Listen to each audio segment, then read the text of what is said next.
La question que l'on pose à nos internautes, Morgane, c'est de savoir est-ce que vous connaissez la maladie de Lyme. Et c'est vrai qu'elle a fait son apparition il n'y a pas si longtemps. Pour répondre à toutes nos questions ce matin, nous avons deux invités en visioconférence. Nous avons Michel Collin, que l'on connaît déjà, entomologiste en Bretagne, qui est le spécialiste des petites bébêtes, on peut dire. Bonjour Michel Collin. Bonjour à toute l'équipe. Merci d'être avec nous. Et le docteur Daniel Simécal, que l'on connaît également, que l'on a reçu le mois dernier, pour nous parler de cette maladie de Lyme qui est bien méconnue souvent. Bonjour docteur.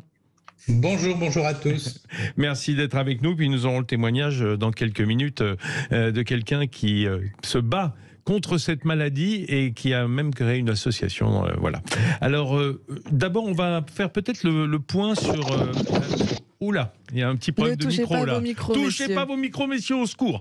Faisons le portrait, c'est ce que vous vouliez dire, Vincent, le portrait de cet insecte. Alors, c'est pas un insecte, hein, si je me réfère vraiment à l'acception exacte, hein, Michel Collin. La tique n'est pas un insecte, plutôt une araignée, ou comment est-ce qu'on peut la considérer ? C'est un acarien, effectivement, qui a 8 pattes et qui rentre dans le grand règne, effectivement, des arachnides. Des arachnides, donc les araignées, hein, pour faire simple. Voilà. Hein, voilà. Oui, alors, tout à fait.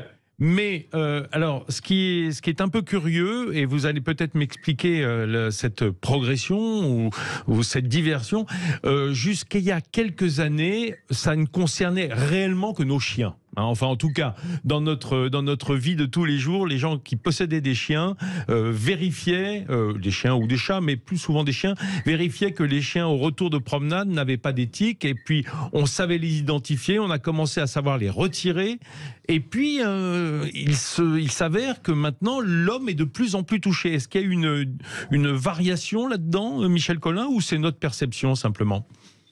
C'est une autre perception, mais c'est vrai que de l'autre côté, ça ne touchait pas que les chiens, hein, ça touche aussi les chevaux, naturellement, les moutons. Hein. Oui. Tout ce qui est dans les pâturages, dans les grandes herbes, les herbes folles, tout ce qui va être les fougères. Donc c'est quelque chose d'omniprésent dans ce cadre-là. Et ça vient effectivement, malheureusement, sur l'homme, naturellement, qui est toujours à moitié dévêtu, dans le sens qu'il est à faire du footing, du jogging, et qu'il est en short. Et les poils qu'il a sur ses jambes, donc dans les parties inférieures, accrochent effectivement les griffes de la tique. Ah, parce qu'elle a besoin de poils, la tique, elle ne peut pas venir sur une peau épilée ?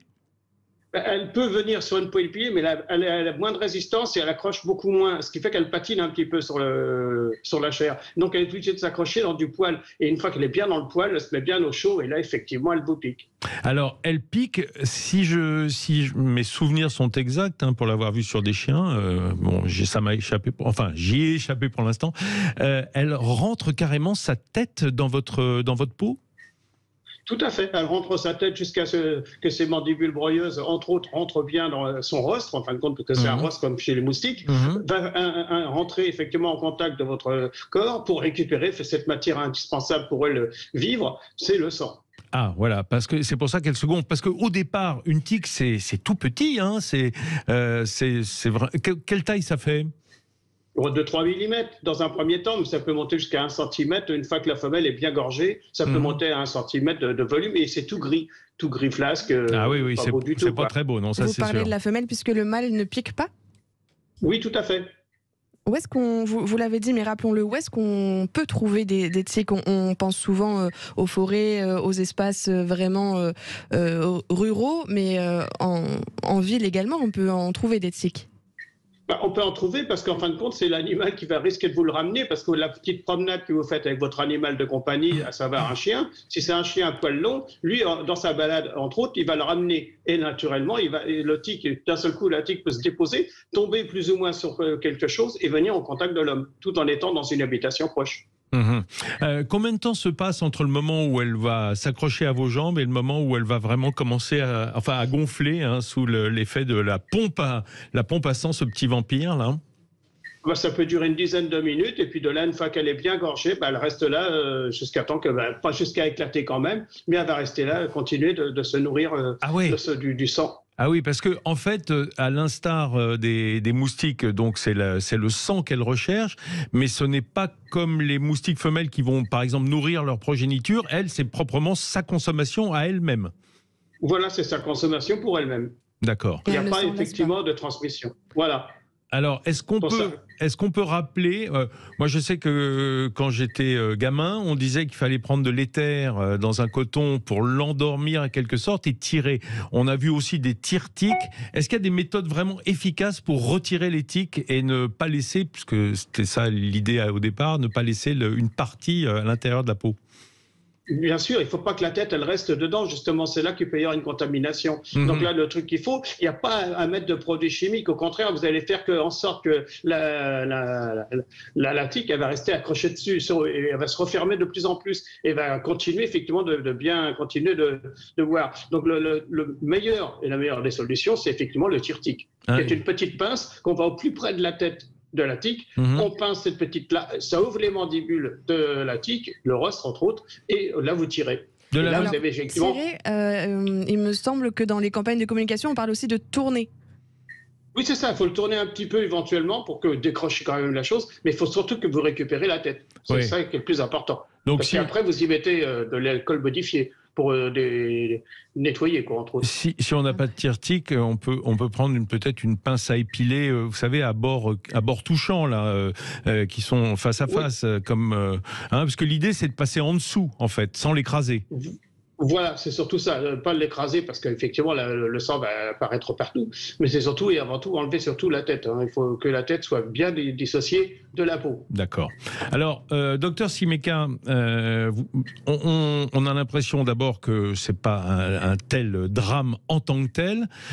Ça n'est pas la tique qui est dangereuse, c'est la maladie de Lyme qu'elle transporte. Quel est le processus en fait, docteur Simeka ?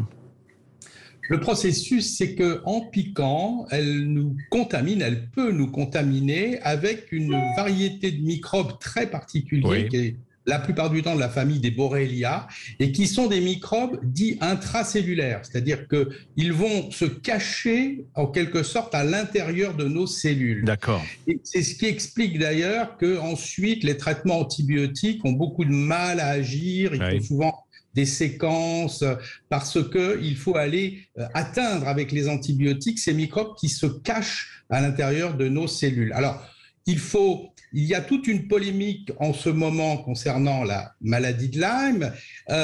Il faut avoir un point de vue un petit peu mesuré. Il y a en quelque sorte... Les extravagants et les négationnistes, si je puis dire, la vérité se trouvant comme d'habitude un petit peu au milieu. Il n'y a pas tant de maladies de Lyme que ça, mais il y en a quand même en recrudescence.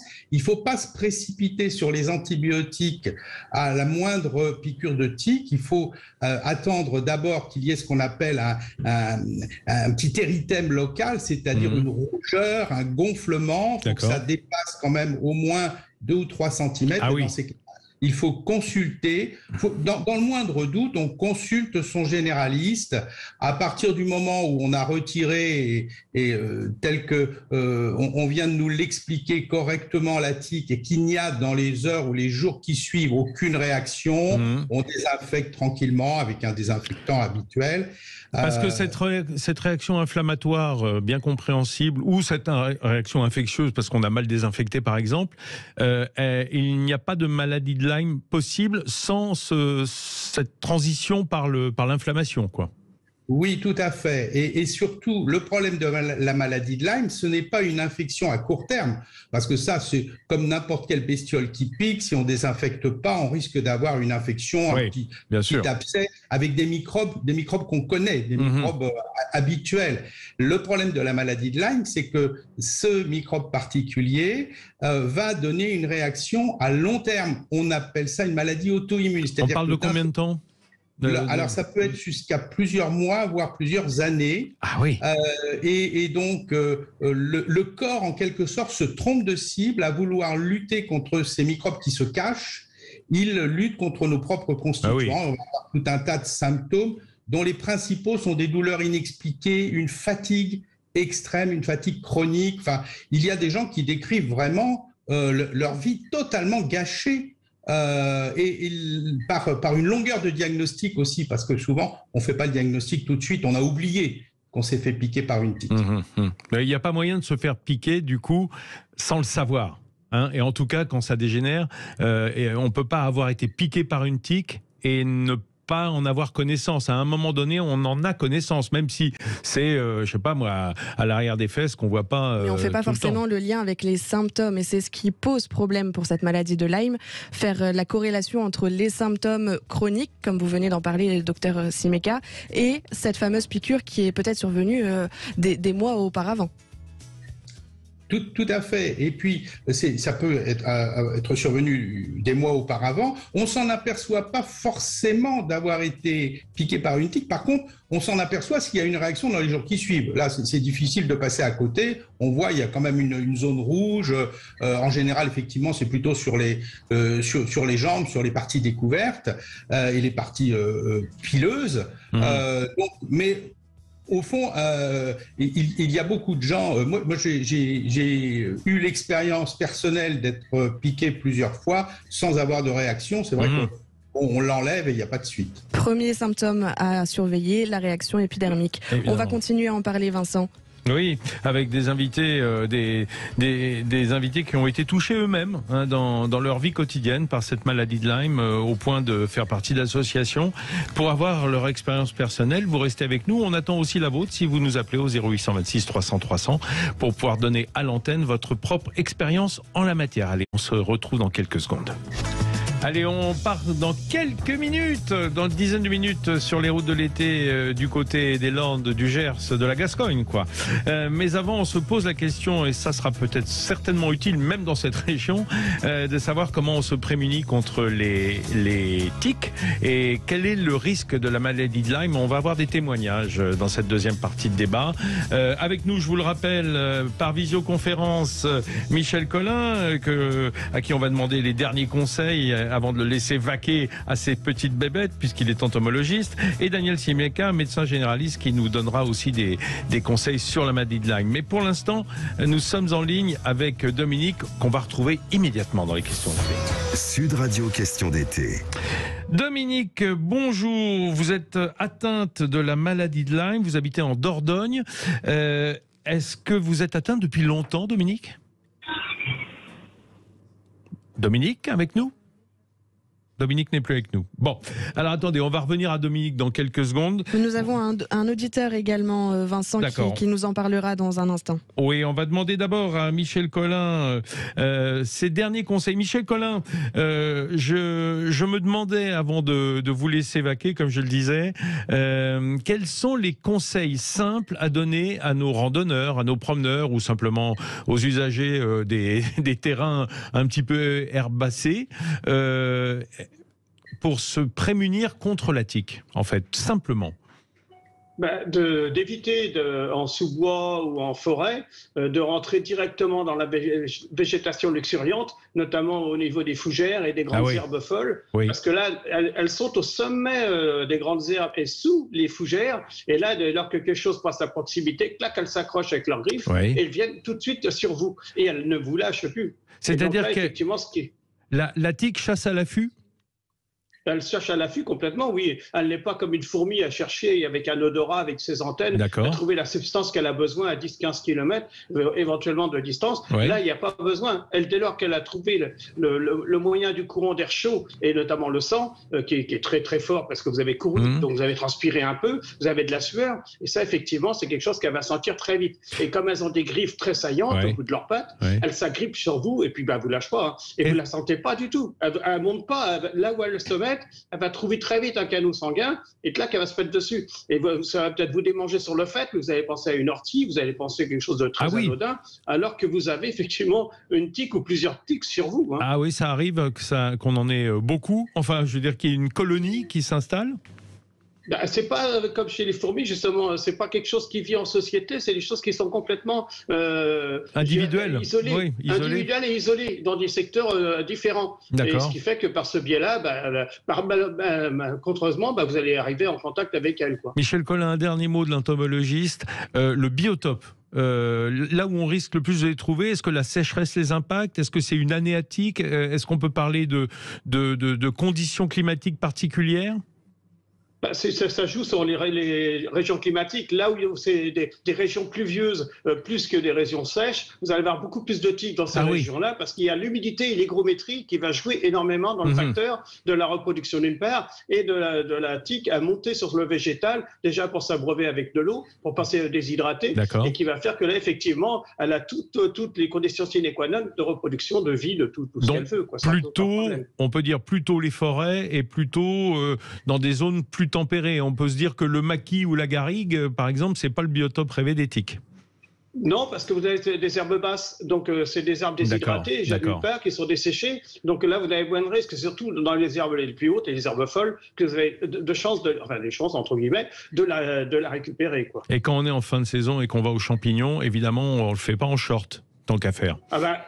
De toute façon, c'est tous ceux qui sont près de la nature, les gardes forestiers notamment, tous ceux qui ont des chevaux de halage, tous ceux qui sont en contact direct avec la végétation, dans le cadre de leur métier, sont les premiers touchés. Michel Collin, merci beaucoup de vos éclairages. Je rappelle, vous êtes entomologiste en Bretagne, donc touché par les tiques et aussi malheureusement par les incendies de forêt. Mais c'est un autre sujet. Je vous souhaite une bonne journée, à bientôt. On vous appellera parce qu'on aime bien avoir vos lumières sur les bébêtes qui nous dérangent. Voilà. Morgane, je crois qu'on a un auditeur qui est atteint lui-même de la maladie de Lyme. Oui, il nous a appelé Alexandre qui nous appelle de Nice. Bonjour Alexandre. Bonjour Alexandre. Bonjour. Alexandre, vous êtes atteint de cette maladie depuis longtemps ?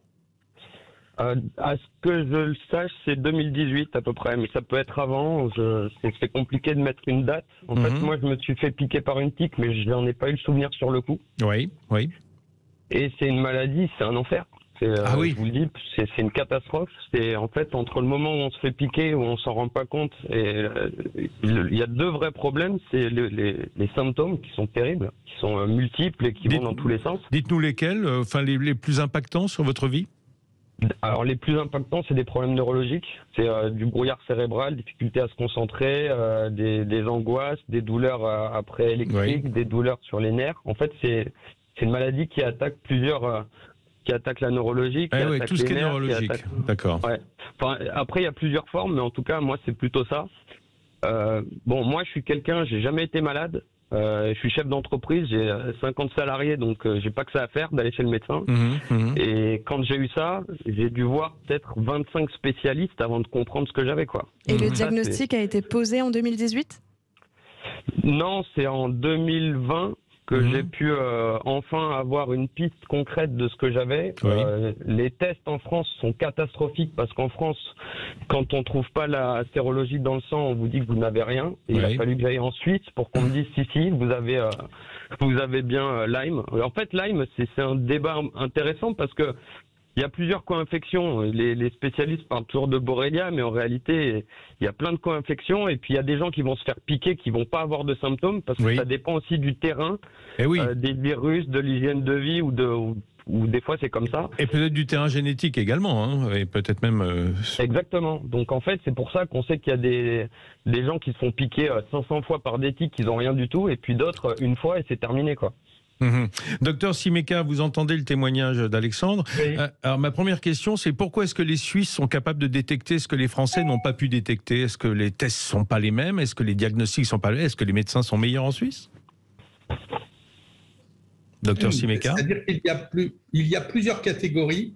Il y a plusieurs catégories de Borrelia. Il y a des sous-types, c'est un peu comme les virus. Il y a des sous-types, sous-sous-types. Et quand vous faites des tests, souvent, les tests peuvent être un petit peu myopes.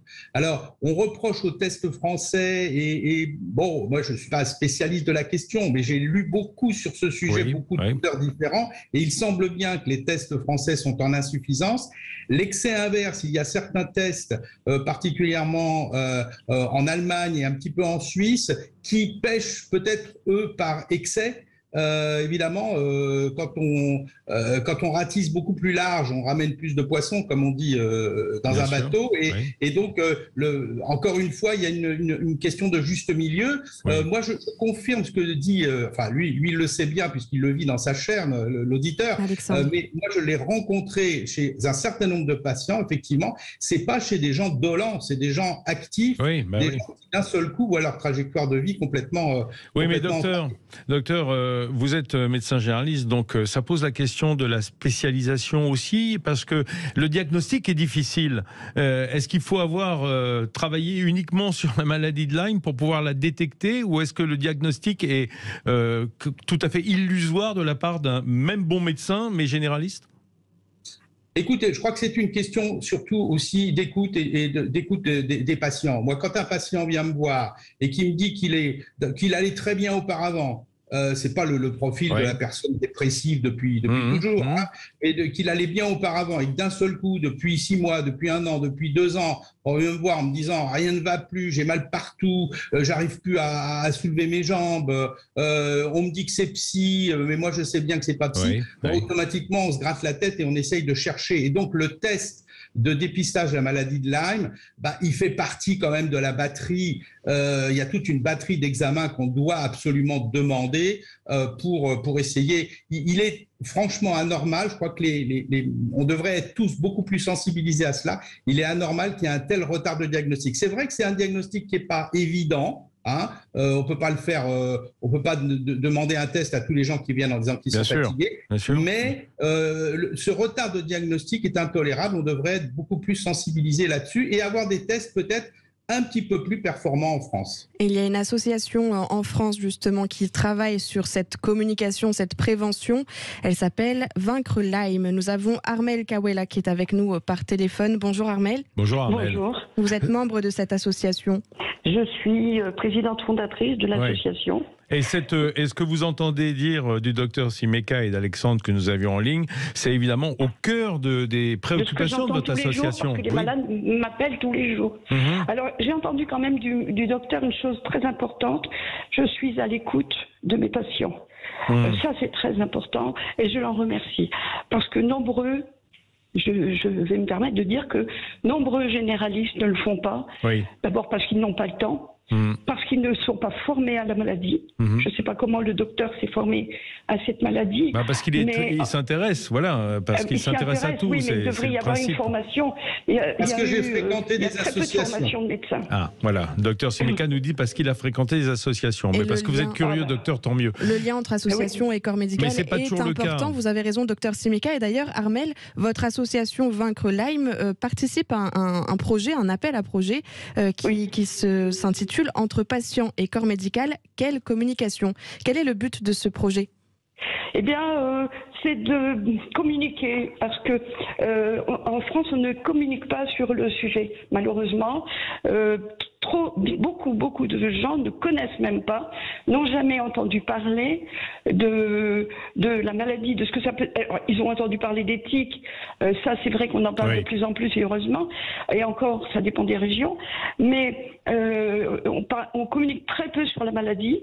Les médecins et les associations et les malades ne communiquent pas entre eux. Encore une fois, les médecins n'ont pas le temps.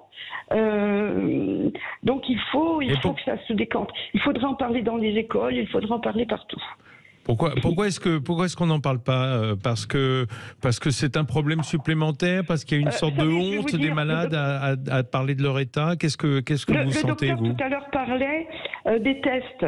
Il faut savoir qu'en France, l'équipe qui était présente pour le test ELISA pour déterminer la positivité du test, la plupart des gens étaient des assureurs. Donc les assureurs n'ont rien à voir. Les médecins, il y en avait, mais il n'y en avait pas beaucoup. Ils n'étaient pas majoritaires. Donc ça, c'est incroyable. Hein. C'est pas un geste commun ou un geste qui est passé dans les mœurs, en fait, de faire ce test-là. Non seulement il n'y a que si ce test est positif qu'on accepte de faire le Western blot, c'est-à-dire le deuxième test. Mais en plus, certains médecins prétendent que même si le test est positif, la personne n'est pas atteinte. Donc c'est une énormité, c'est comme de dire que le érythème migrant que la personne peut avoir à l'endroit où elle a été piquée n'est pas une preuve de sa maladie. N'est pas un marqueur de l'infection. N'est pas un marqueur de la maladie. Donc ça, Non, mais on l'a bien compris avec le docteur Simeka qui nous a dit que c'était le premier signe. Hein. S'il n'y avait aucune marque, il y avait très peu de chances qu'il y ait une maladie de Lyme par la suite. Je vais vous dire, mon médecin, celui qui m'a soigné et qui est parti à l'étranger maintenant parce qu'il ne peut pas faire de recherche en France, il n'en a pas les moyens, est atteint lui-même, il fait de la recherche. Et il m'a dit, Armelle, c'est très surprenant, mais je suis atteint moi-même, je ne le savais pas, parce qu'on peut très bien être atteint de la maladie sans avoir de symptômes. Pardon ? Non, sans avoir eu de première inflammation, quoi. De première inflammation. De première inflammation et surtout de symptômes après. D'accord. On peut vivre toute une vie sans avoir de symptômes. C'est-à-dire, en fait, être Lyme asymptomatique. Hein. On sait maintenant que c'est possible, malheureusement, depuis 2 ans. Et autre chose, ça fait 30 ans quand même qu'on en parle en France. Difficilement, mais maintenant de plus en plus, parce que les associations comme la nôtre et les gens se réveillent enfin. Il faut que les malades se défendent. C'est une maladie gravissime qui peut rendre les gens, effectivement, peuvent avoir tout un tas de symptômes. On a compris que ça impactait gravement la vie, Armelle. Appel à la mobilisation, en tout cas, de cette association. On les incite à se retourner, enfin, en tout cas, à contacter votre association, hein, Vaincre Lyme, dont on donnera... vous pouvez donner peut-être le site internet pour que chacun puisse... J'aimerais bien donner mon email, c'est Armelle, KULA, CAYUELA, @orange.fr. D'accord. Il y a un site internet qui n'est pas à jour. Et vous répondez à chacun. Il faut bien. En tout cas, on invite Daniel Simeka, vous l'avez dit, qui est sensibilisé sur le sujet et qui travaille avec les associations à se rapprocher de vous également. Merci Alexandre qui a raconté ça un peu pour son témoignage, qui nous a appelé il y a quelques minutes. Et merci Daniel Simeka, docteur Simeka, d'avoir encore été avec nous pour nous donner les bonnes pratiques et nous informer sur cette maladie de Lyme, en tout cas les prémices parfois qui nous échappent totalement. On vous fera appel à vous à nouveau. Merci beaucoup.